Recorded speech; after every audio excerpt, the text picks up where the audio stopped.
Shalom saudara yang terkasih dalam Kristus Yesus.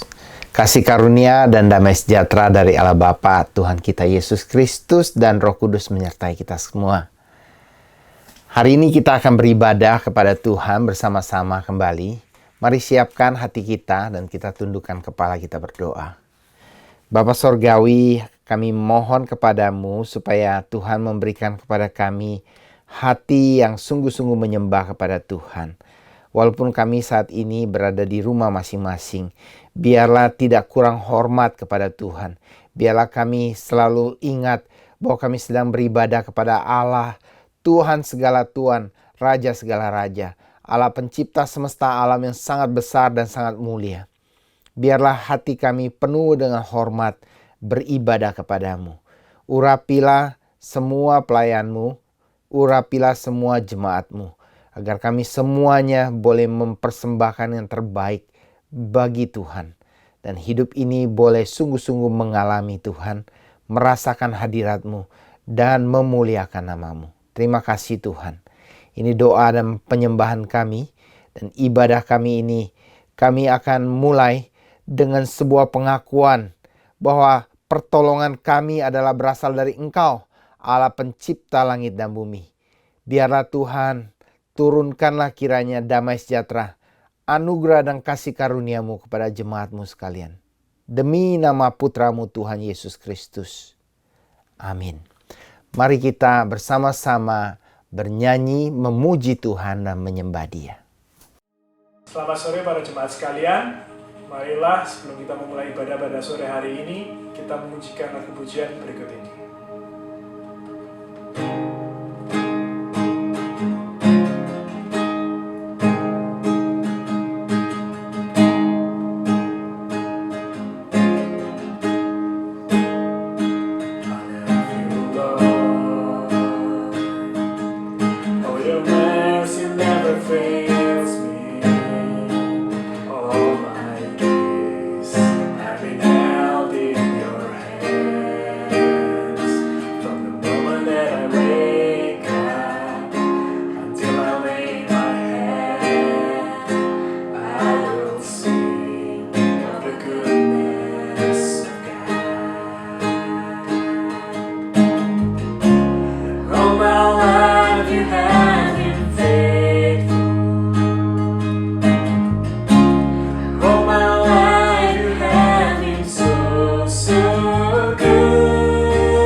All my life you have been so, so good.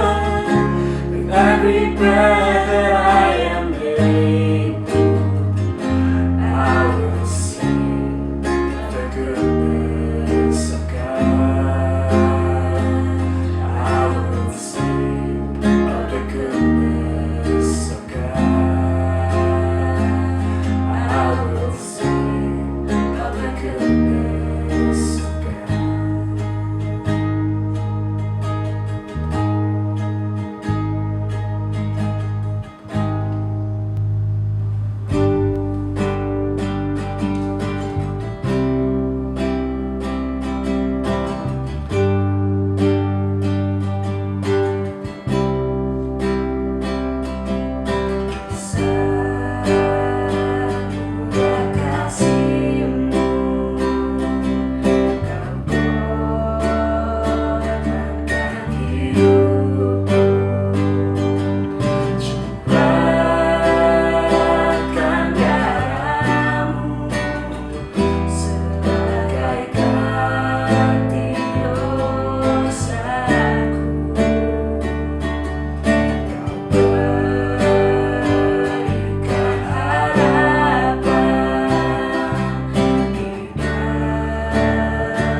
Yang selamatkanku, menyucikan dan menebus hidupku.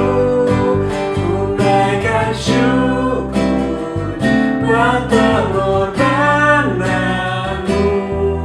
Maha mulia dan terindah Kau, Yesus.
Shalom jemaat yang dikasihi oleh Tuhan Yesus Kristus. Senang sekali kita bisa sama-sama membaca dan merenungkan firman Tuhan. Saya akan mengajak saudara hari ini untuk merenungkan firman Tuhan dari sebuah kehidupan yang sangat panjang, yaitu seorang yang bernama Yusuf. Saudara, Alkitab menceritakan Yusuf ini dengan sangat panjang sekali. Dari Kitab Kejadian, lebih dari seperempat cerita kejadian itu atau lebih dari 12,5 pasal dari 50 pasal, tepatnya 13 pasal, menceritakan mengenai Yusuf, yaitu dari Kejadian 37 sampai Kejadian 50, dipotong dengan satu pasal cerita mengenai Yehuda dan Tamar di pasal 38. Dan kalau saudara mau melihat, sebenarnya sejak pasal 30, Yusuf sudah diceritakan ceritanya bagaimana masa kecilnya dan masa dia lahir bayi, dan bagaimana pengharapan dari orang tua menentukan apa yang terjadi kemudian karena kemurahan dan kebaikan Tuhan. Mari sebelum kita merenungkan firman Tuhan, kita sama-sama berdoa. Kami datang kepada Tuhan dan bersyukur karena kasih setia Tuhan besar atas hidup kami. Sekalipun kami seringkali meragukannya dan tidak dapat merasakannya di dalam hidup kami, dan lupa akan kebaikan-kebaikan Tuhan yang begitu banyaknya dalam hidup kami. Tuhan, melalui firman-Mu ini, ajarkan kami supaya kami senantiasa boleh mengingat kasih setia Tuhan dan boleh setia dan taat kepada Tuhan di segala waktu. Hidup kami biarlah dipimpin oleh Tuhan untuk menghasilkan hal-hal yang memuliakan Tuhan, yang baik, yang berguna, yang berkenan kepada Tuhan, yang boleh dipakai oleh Tuhan, memuliakan Tuhan, dan menikmati Tuhan dalam hidup ini. Terpuji nama Tuhan, menyerahkan pemberitaan firman Tuhan pada siang ini ke dalam tangan pengasihan Tuhan. Dalam Kristus Yesus Tuhan, kami berdoa. Amin. Saudara, Yusuf sebenarnya sudah diceritakan di pasal 30 ayat 24 sampai 25. Di mana pada saat itu narator menceritakan bahwa nama Yusuf diambil dari sebuah kata, yaitu Yasaf, yang artinya ia menambahkan. Yusuf ini lahir pada masa tua Yakub, dan lama sekali Yakub dengan Rahel menantikan akan anak ini. Tetapi sampai masa tuanya Tuhan baru memberikan. Sehingga ketika dia lahir, Rahel mengharapkan supaya kiranya Tuhan menambahkan lagi. Akhirnya, singkat cerita, benar sekali atas kemurahan Tuhan lahir anaknya Rahel dengan Yakub. Yang terakhir, yang ke-12, ya, anak laki-laki bernama Benyamin. Saudara yang dikasihi oleh Tuhan Yesus Kristus, kalau bercerita mengenai cerita Yusuf, ada banyak sekali yang bisa diceritakan. Ada banyak sekali pelajaran-pelajaran yang dapat kita petik dari kehidupan Yusuf. Saya mau menyingkatnya, karena saya rindu sekali supaya selama 2-3 bulan ke depan kita boleh belajar mengenai kehidupan tokoh-tokoh Alkitab yang menceritakan bagaimana mengenai iman mereka, bagaimana di dalam keterbatasan mereka, bagaimana di dalam kesederhanaan mereka, di dalam segala keberadaan mereka, mereka belajar beriman mengikut Tuhan. Dan sungguh-sungguh lewat anugerah, kemurahan dan kebaikan Tuhan, mereka semuanya menjadi pahlawan-pahlawan iman yang dapat kita contoh imannya. Saudara, saya membagi kehidupan Yusuf di dalam 4 episode besar. Mari saya ajak saudara melihatnya. Episode pertama adalah saya ambil dari Kejadian 37. Nah, pada Kejadian 37, ayatnya yang kedua, itu diceritakan mengenai awal bagaimana Yusuf diperkenalkan. Saudara, Kejadian 37 ayat 2 mengatakan gini, inilah riwayat keturunan Yakub. Yusuf, tatkala berumur 17 tahun, jadi masih muda, biasa menggembalakan kambing domba, bersama-sama dengan saudara-saudaranya, anak-anak Bilha dan Jilpa, kedua istri ayahnya. Dan Yusuf menyampaikan kepada ayahnya kabar tentang kejahatan saudara-saudaranya. Saudara, latar belakang rumah tangga Yusuf bukanlah sebuah rumah tangga yang ideal. Bukankah kebanyakan dari kita memiliki cerita yang sama? Bahwa setiap keluarga memiliki cerita-cerita yang berbeda-beda yang dapat kita katakan tidak ideal. Saudara, saya sering mengucapkan peribahasa Chinese yang mengatakan jia jia you ben nan nian de jing. Artinya setiap keluarga ada buku yang sulit sekali dibaca oleh orang lain. Setiap keluarga punya kelemahan. Saya punya keluarga juga punya kelemahan. Bagaimana dengan keluarga Yusuf? Keluarga Yusuf punya kelemahan. Kalau saudara baca lebih lanjut di ayat 3 dan ayat 4 saudara akan temukan. Israel lebih mengasihi Yusuf dari semua anaknya yang lain sebab Yusuf itulah anaknya yang lahir pada masa tuanya. Dan ia menyuruh membuat jubah yang maha indah bagi dia. Setelah dilihat oleh saudara-saudaranya bahwa ayahnya lebih mengasihi Yusuf dari semua saudaranya, maka bencilah mereka itu kepadanya dan tidak mau menyapanya dengan ramah. Saudara, inilah kelemahan di dalam kehidupan keluarga Yusuf.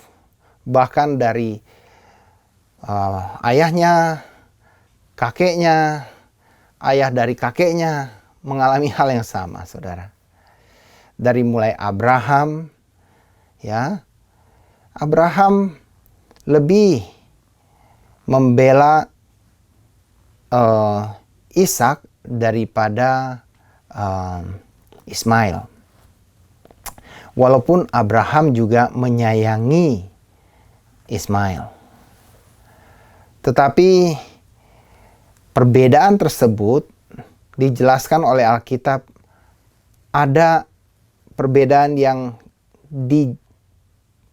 signifikan terjadi di dalam keluarga Abraham. Bagaimana dengan Ishak? Wah, lebih parah lagi.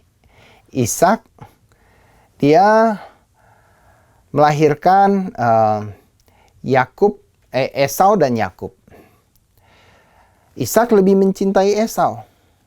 Sedangkan istrinya Ishak, Ribka, lebih mencintai Yakub. Nah, perbedaan inilah yang membuat keluarga ini akhirnya pecah, perang, timbul kebencian. Dan cerita selanjutnya saudara bisa saksikan, saudara bisa baca, saudara tentu sudah tahu ceritanya bagaimana akhirnya Yakub harus lari dari Esau. Dan bagaimana dengan Yakub sendiri? Yakub sendiri seperti yang tadi kita baca. Dia lebih mencintai Yusuf daripada saudara-saudaranya yang lain. Dan bahkan membuat jubah yang maha indah. Saudara-saudaranya menjadi iri dan benci kepadanya. Saudara, adakah keluarga yang sempurna di dunia ini? Saya rasa tidak. Saya rasa keluarga yang sempurna itu hanya bisa dimulai dari diri kita sendiri yang berubah, dan pelan-pelan kita akan mulai merasakan keluarga saya better and better and better. Sehingga kita dapat menikmati kehidupan di dalam rumah tangga kita sendiri. Dan itulah sebenarnya yang dirancang oleh Allah sejak semula untuk kehidupan setiap anak-anaknya. Bahwa kita dipanggil untuk berubah dan berbuah termasuk di dalam keluarga kita. Jikalau saudara mau berbuah untuk kemuliaan Tuhan, mulailah dari keluarga. Tapi ada satu prinsip di sini yang saya hendak tekankan lebih daripada apa yang tampak di muka, yaitu dilihat dari teologia atau secara teologis, bagaimana kita memandang setiap keluarga yang tidak sempurna ini, tapi Tuhan sayang, Tuhan pilih, Tuhan selamatkan, Tuhan beri kemurahan lewat kematian putranya Yesus Kristus di atas kayu salib. Saudara, itu suatu kemurahan yang tidak terbilang tentunya. Bahwa dengan kematian Yesus di kayu salib, menebus segala dosa dan kesalahan kita, kita dijadikan anak-anak Allah dan diberi jaminan keselamatan. Tapi bukan hanya itu, karena rancangan Tuhan bukan hanya supaya kita selamat, tapi supaya kita hidupnya berubah dan berbuah. Itulah sebabnya saya hendak menekankan bahwa di dalam kekristenan, Allah memilih orang-orang yang biasa, ordinary people, yang penuh dengan kelemahan, cacat, dan celah untuk diselamatkan dan mewujudkan rencana Allah yang besar dalam hidup ini. Saudara, bukankah itu amazing? Bukankah itu luar biasa?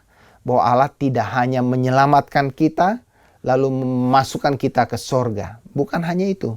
Tapi lewat sebuah proses yang indah kita dapat melihat tangan Tuhan membentuk hidup kita.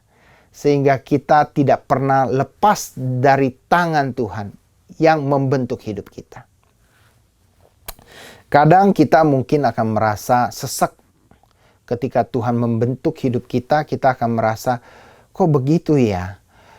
Kok tidak langsung saja Tuhan berkati saya, Tuhan rubah saya, Tuhan jadikan saya manusia baru, Tuhan tempatkan saya langsung di sorga. Tapi mengapa Tuhan masih izinkan saya hidup di dunia ini dan mengalami banyak sekali rentetan demi rentetan, peristiwa demi peristiwa untuk merubah hidup saya? Saudara, mari saya ajak saudara untuk melihat kepada episode yang kedua untuk mencari jawabannya.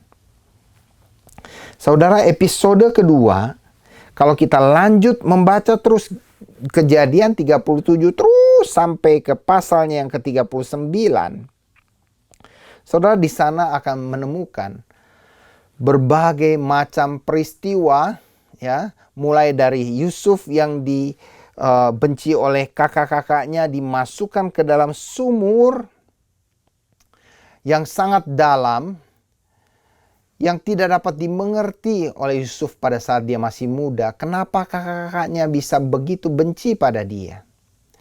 Padahal dia sayang sekali sama kakak-kakaknya. Dia sudah membuat hal-hal yang baik dalam hidupnya. Mengantarkan makanan, memperhatikan mereka, menanyakan keadaan mereka, dan ingin menyampaikan keadaan tersebut kepada papanya kembali. Kenapa hal yang baik dibalas dengan hal yang jahat? Dia sangat tidak bisa mengerti tentunya. Dan ketika dia diangkat kembali dari sumur tersebut, dia pikir sudah bebas. Oh, kakak-kakak saya ternyata tidak sejahat yang saya kira. Tapi ceritanya lain. Ternyata setelah diangkat dari sumur, dia bukannya dibebaskan untuk pulang ke rumah, melainkan dia dijual sebagai budak dengan harga seorang budak, saudara, ke Mesir.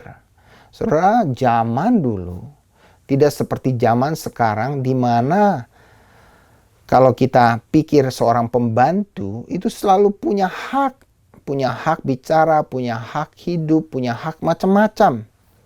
Ya, punya hak untuk diperhatikan. Zaman dulu budak tidak punya hak apapun. Dia terserah dari tuannya. Tuannya mau kaplokin, tuannya mau bunuh dia, tuannya mau lakukan apa saja, itu hak dari tuannya. Tuannya mau siksa dia, mau lakukan apa saja, tuannya berhak. Jadi dijual sebagai budak adalah suatu titik yang sangat rendah sekali di dalam kehidupan seseorang. Yusuf yang memiliki jubah maha indah tersebut menjadi seorang budak di Mesir. Saudara bisa bayangkan bagaimana dia bertanya kepada Tuhan, bagaimana dia menerjemahkan apa yang terjadi dalam hidupnya. Tuhan, kenapa hidup ini begitu sulitnya, begitu sesaknya, begitu membingungkan, begitu menakutkan dan tidak tahu masa depan saya seperti apa. Tetapi Alkitab mengatakan demikian. Tuhan menyertai Yusuf. Nah, oleh karena Tuhan menyertai Yusuf, saudara tahu bahwa dia disayang sama tuan rumahnya, Potifar. Dan tentu saya percaya Yusuf punya kualitas kerja yang baik sehingga dapat dilihat oleh Potifar. Sehingga Potifar dapat sayang padanya. Dan melalui itu semua Tuhan bekerja, berkarya, dan membuat Potifar juga senang sama dia. Tuhan memberikan dia kesempatan untuk disayang oleh tuan rumahnya. Oh, setelah dia disayang, kehidupan tidak berhenti sampai di sana. Kehidupan terjadi pasang dan surut. Maka saya ajak saudara melihat ayat 7. Apa yang terjadi? Yang terjadi adalah seperti ini. Selang beberapa waktu, istri tuannya memandang Yusuf dengan birahi. Lalu katanya, marilah tidur dengan aku. Tetapi Yusuf menolak dan berkata kepada istri tuannya itu, dengan bantuan tuanku itu, tidak lagi mengatur apa yang ada di rumah ini. Dan ia telah menyerahkan segala miliknya pada kekuasaanku. Bahkan di rumah ini ia tidak lebih besar kuasanya daripadaku. Dan tiada yang tidak diserahkannya kepadaku selain daripada engkau. Sebab engkau istrinya. Bagaimanakah mungkin aku melakukan kejahatan yang besar ini dan berbuat dosa terhadap Allah? Saudara, pasang surut kehidupan itu selalu terjadi dalam hidup ini. Kenapa? Karena sejak cerita ini diceritakan, kehidupan Yusuf bukan semakin baik. Padahal dia sudah taat kepada Tuhan. Dia menjadi orang yang setia kepada tuannya. Dia melakukan kehendak Allah. Dia melayani Allah. Dia ingat Allah. Dia memberitakan kebenaran. Tapi justru dia dicebloskan di dalam penjara. Orang mengatakan life is unfair. Yes, life is unfair. Saya yakin bahwa pada saat itu Yusuf mungkin saja bertanya, Tuhan, saya sudah melakukan hal-hal yang benar. Tapi kenapa saya justru lebih dalam lagi, bukan masuk ke sumur, bukan dijual sebagai budak, tapi sekarang saya bahkan masuk ke dalam penjara yang lebih dalam lagi. Oleh sebab itu saya mau katakan begini. Saya percaya sekali kalau kita berdoa, kalau kita taat pada Tuhan, Tuhan akan mengingat kita, Tuhan akan memberkati kita, Tuhan akan melindungi kita. Ya dan amin. Tuhan menjawab setiap doa. Tuhan melihat apa yang ada di dalam pengorbanan kita, hati kita, dan seluruh kehidupan kita. Tuhan lihat. Dan Tuhan kita tidak pernah berhutang. Ya, saya amin. Namun, saya harus memberikan catatan yang sangat penting. Saya sangat tidak setuju dengan pengkhotbah-pengkhotbah yang menekankan bahwa semua penyelesaian tersebut haruslah instan. Bahwa semua jawaban Tuhan haruslah sesuai dengan apa yang kita mau, apa yang kita inginkan, apa yang kita harapkan, waktu yang sesuai dengan apa yang kita mau. Tidak, saudara. Seringkali jawaban Tuhan tidak selalu sesuai dengan apa yang kita inginkan, kita harapkan. Tapi jawaban Tuhan selalu tepat waktu dan yang terbaik. Kapan itu? Tidak tahu. Saya hanya dapat mengatakan bahwa seringkali ketika kita justru taat kepada Tuhan, justru kita setia, justru saat kita sungguh-sungguh, mau sungguh-sungguh ikut Tuhan, masalah datang bertubi-tubi dan masalah tersebut seringkali tidak segera selesai ketika kita berseru kepada Tuhan. Kenapa hal itu terjadi? Salah satu alasan yang paling jelas adalah Tuhan sedang membentuk hidup kita agar kita menggenapkan rencananya yang terbaik, terindah. Pada waktunya kita akan melihat.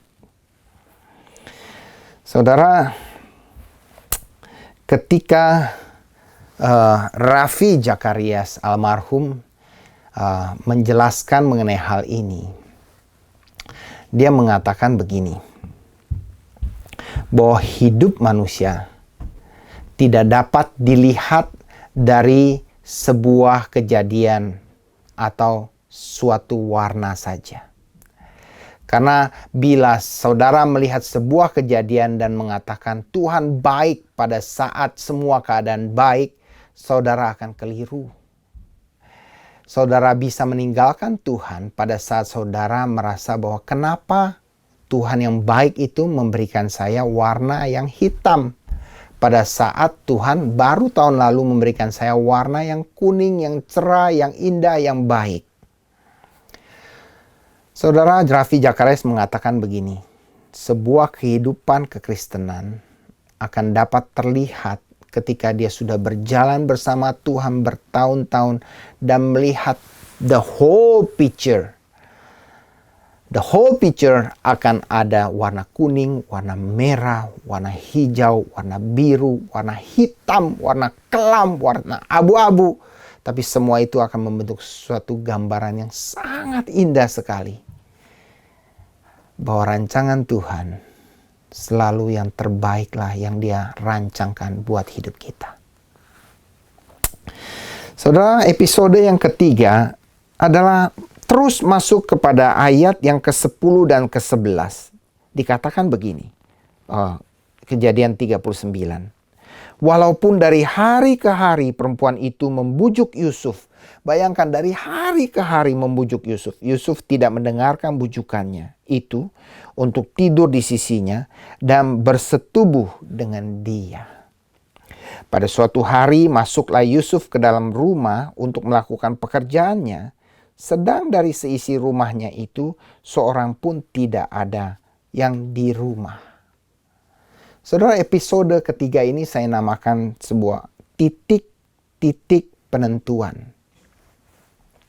Dalam hidup saudara dan saya ada sebuah titik-titik tertentu, ada titik-titik tertentu, ya, yang dimana itu merupakan titik-titik penentuan dalam kehidupan kita. Titik-titik penentuan yang Allah izinkan itu, Allah berikan kesempatan buat kita untuk berjalan sesuai dengan rencananya atau menolak Dia.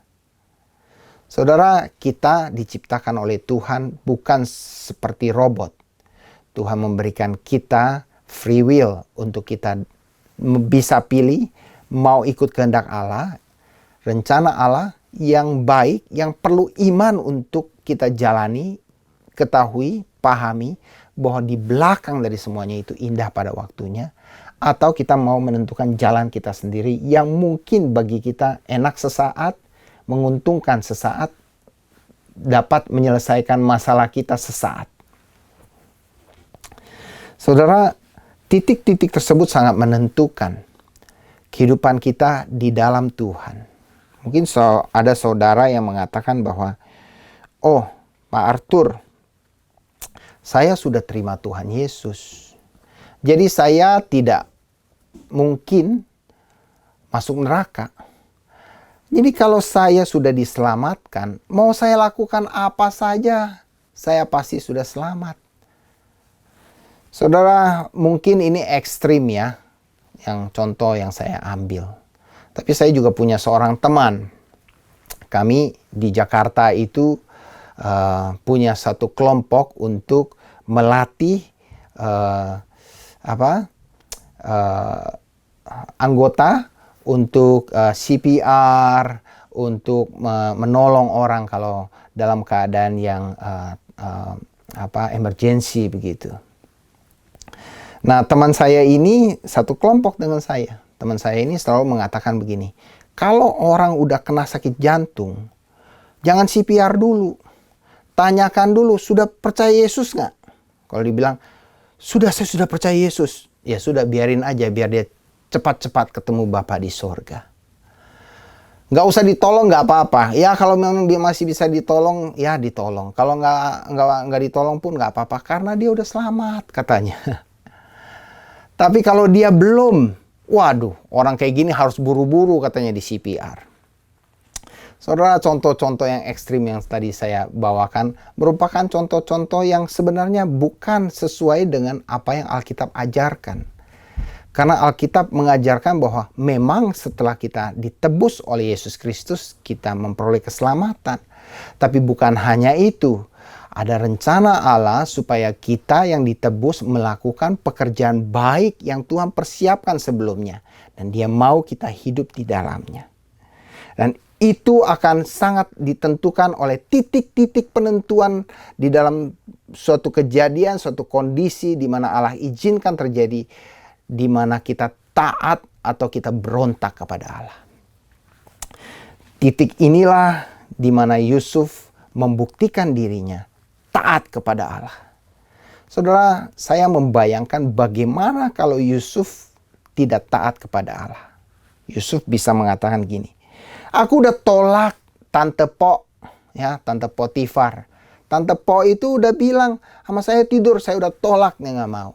Terus dia besoknya datang lagi, lusa datang lagi. Wah, tiap hari terus menggoda saya. Saya bisa dengan alasan bilang, aduh saya nggak tahan deh. Udahlah, toh hari itu kosong, nggak ada orang, nggak ada siapa-siapa. Sudahlah, saya tidur sama dia aja deh.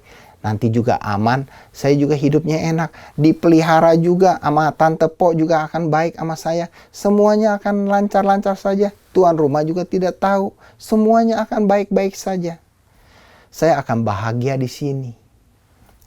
Saudara, bila itu terjadi, maka cerita Kejadian 39 dan selanjutnya tidak ada lagi. Kenapa? Karena Yusuf tidak karena hal itu tidak akan dimasukkan ke dalam penjara. Yang dimana pada saat di penjara itulah dia ketemu dengan juru minuman raja yang memperkenalkannya kepada Firaun, yang membuat dia akhirnya jadi Perdana Menteri.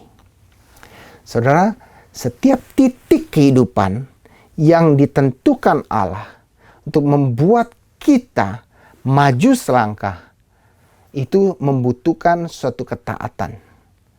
Dan di mana titik tersebut tidak ada yang tahu. Saya tidak tahu bagaimana titik-titik kehidupan yang Allah izinkan buat saudara. Tetapi di mana saudara merasa bahwa inilah titik di mana Allah izinkan untuk saya boleh membuktikan ketaatan saya kepada Allah, lakukanlah. Taatlah kepada Allah. Sebab itu akan menentukan hidupmu untuk menjalani hidup ini sesuai dengan rencana kekekalan Allah yang baik. Bagaimana dengan kalau kita tidak taat? Apakah rencana Allah itu gagal? Saya harus jujur katakan, tidak akan pernah gagal. Loh, bagaimana itu berlangsung? Caranya, Allah dapat menggunakan banyak cara, banyak orang lain. Dan saudara akan mengalami kerugian yang sangat besar sekali. Saudara mungkin akan mutar-mutar selama 40 tahun. Baru saudara akan menjalani kembali rencana Allah tersebut. Atau saudara mungkin akan putar-putar lebih dari 40 tahun dan tidak kembali. Memang saudara mengatakan ketika saya sungguh-sungguh sudah terima Tuhan Yesus, saya pasti akan kembali. Puji Tuhan. Iman saudara tersebut sesuai dengan apa yang Alkitab jelaskan. Bahwa ketika saudara sudah dipilih menjadi anak Allah, saudara ditebus oleh Kristus Yesus, saudara akan mendapat keselamatan tersebut.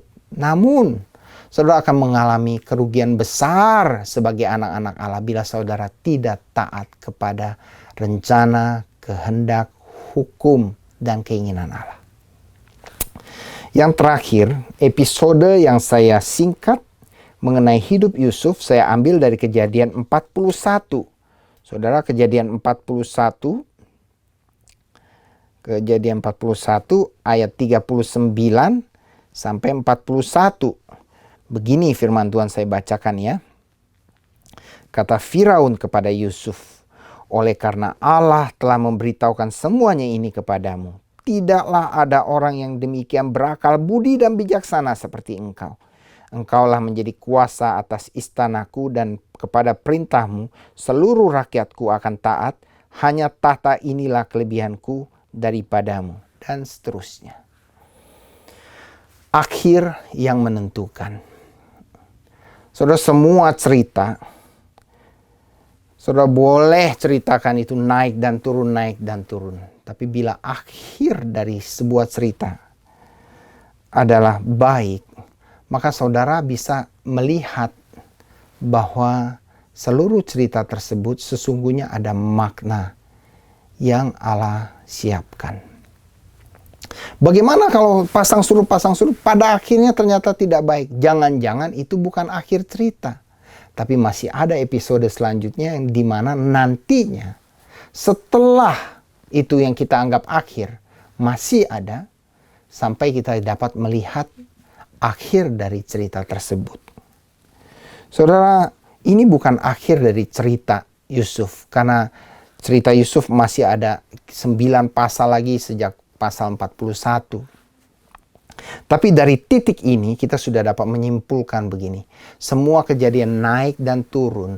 Keluarga dia yang tidak ideal, ya, dan bagaimana kakak-kakaknya yang membenci dia, bagaimana kejadian dia naik dan turun, bagaimana ketaatan dia justru membuahkan kecelakaan buat si Yusuf dan kesesakan dan masalah yang besar, kesedihan kepada hidup Yusuf. Semuanya itu pada akhirnya dapat kita lihat bahwa itulah rangkaian yang Allah gambarkan di dalam satu gambar yang indah dalam hidup Yusuf, supaya Yusuf menjadi Perdana Menteri dari Mesir. Saudara, betapa indahnya rancangan Allah dalam setiap hidup orang percaya. Saya tidak akan menutup ceritanya sampai di sana, sebab masih ada cerita yang begitu panjang mengenai Yusuf. Tapi saya harus akhiri dengan sebuah kesimpulan yang diberikan oleh Yusuf di kejadian yang terakhir. Kejadian 50 ayat 20. Saya akan ajak saudara untuk melihat kejadian 50 ayat 20. Inilah kesimpulan yang Yusuf katakan kepada saudara-saudara Yusuf yang saat itu khawatir sekali karena papanya Yusuf sudah meninggal. Mereka pikir nanti Yusuf akan membalas kejahatan dari kakak-kakaknya ini setelah papanya meninggal. Maka inilah perkataan Yusuf kepada mereka. Memang kamu telah mereka-rekakan yang jahat terhadap aku, tetapi Allah telah mereka-rekakannya untuk kebaikan, dengan maksud melakukan seperti yang terjadi sekarang ini, yakni memelihara hidup suatu bangsa yang besar. Saudara, apa kejadian saudara? Apa kesesakan yang saudara alami? Apa masalah yang saudara alami? Saya belakangan ini banyak berdoa dan jujur banyak mengalami kesedihan karena cerita-cerita orang yang sedang bersusah hati. Tapi dengan iman, dengan mata iman saya mau percaya bahwa semua hal yang terjadi Allah mereka-rekakannya untuk kebaikan bagi mereka yang mengasihi Dia, bagi mereka yang terpanggil sesuai dengan rencana Allah, bagi mereka yang mau taat kepada Allah, bagi mereka yang sungguh-sungguh Yesus sudah mati di kayu salib untuk menebus hidup mereka dan supaya hidup mereka berubah dan berbuah. Allah mereka-rekakan kebaikan. Dan itu dibuktikan oleh Yusuf seperti yang terjadi sekarang ini. Yusuf melihat setelah masa di mana dia sudah lewati semuanya, dia dapat simpulkan bahwa Allah itu mereka-rekakan yang baik. Pada saat dia dimasukkan ke sumur, dia pasti tidak tahu. Dia pasti tidak mengerti. Dia pasti bertanya-tanya. Dia pasti bingung. Dia pasti takut. Dia pasti khawatir. Dia pasti ragu. Pada saat dia masuk ke dalam lubang yang lebih dalam lagi di dalam penjara, dia pasti sangat bingung sekali. Saudara, saya juga sering mengalami kehidupan yang membingungkan, mengkhawatirkan, menakutkan. Tapi cerita ini biarlah menjadi sebuah cerita yang kita miliki untuk menggantungkan hidup kita kepada Allah yang mereka-rekakan segala sesuatu yang terjadi untuk kebaikan. Apa kebaikannya? Yakni memelihara hidup suatu bangsa yang besar. Saudara, kebaikan Allah bukan hanya terjadi untuk orang lain. Kebaikan Allah terjadi juga buat hidup kita sendiri sebagai pelayan-pelayan Tuhan, sebagai anak-anak Tuhan. Tapi kebaikan Allah juga terjadi juga untuk banyak orang. Supaya hidup kita boleh menjadi berkat buat banyak orang. Itulah yang Allah rancangkan supaya hidup kita dipanggil, dipilih, ditentukan, diselamatkan supaya kita menghasilkan perbuatan baik, berguna, memuliakan Bapa di sorga. Sekaligus kita akan menikmati Allah dalam hidup ini. Saya akan tutup khotbah pada siang hari ini dengan mengajak saudara untuk berpikir bagaimana kehidupan saudara. Apakah saudara merasa, oh saya punya keluarga sangat jauh dari ideal? Jangan saudara kecil hati. Sebab Allah memakai semua orang. Yang merasa kecil, yang merasa tidak berarti, yang merasa pas-pasan, yang merasa tidak perfect, yang merasa banyak sekali kekurangan. Allah memakai mereka ketika mereka mau hidup di dalam rencana rancangan Allah dan belajar taat kepada Allah. Allah akan pakai semua kehidupan, termasuk juga kelemahan-kelemahan kita, untuk dapat membuat kita menyadari betapa baiknya Allah itu, untuk membuat kita dapat berguna bagi kerajaan-Nya. Saudara, itulah yang Allah rancangkan dalam setiap kehidupan orang percaya. Kiranya saudara dan saya hari ini boleh belajar mempercayai Allah. Percaya kepada Allah dan mempercayakan hidup kita kepada Allah. Mari kita tundukkan kepala, kita berdoa. Kami bersyukur lewat kehidupan Yusuf kami boleh belajar bagaimana kehidupan yang tidak sempurna ini dapat disempurnakan oleh Allah yang sempurna. Kami yang sudah diselamatkan selalu memiliki harapan seberapapun hancurnya, seberapapun jahatnya, seberapapun tidak baiknya hidup kami. Tuhan dapat merubahnya. Tuhan sanggup merubah hidup kami, keluarga kami. Sehingga hidup kami dan keluarga kami boleh menjadi berkat untuk orang lain melihat kebaikan Allah dan menolong kami sendiri untuk terus bertumbuh dalam mengenal Allah, merasakan kebaikan Allah dan menikmati Allah. Terima kasih Tuhan untuk firman-Mu. Kami alaskan doa dan permohonan kami, biarlah Roh Kudus pimpin kami untuk terus taat kepadamu dan firman-Mu. Demi Kristus Yesus Tuhan kami berdoa. Sekarang angkatlah kedua tangan saudara dan terimalah berkat Tuhan.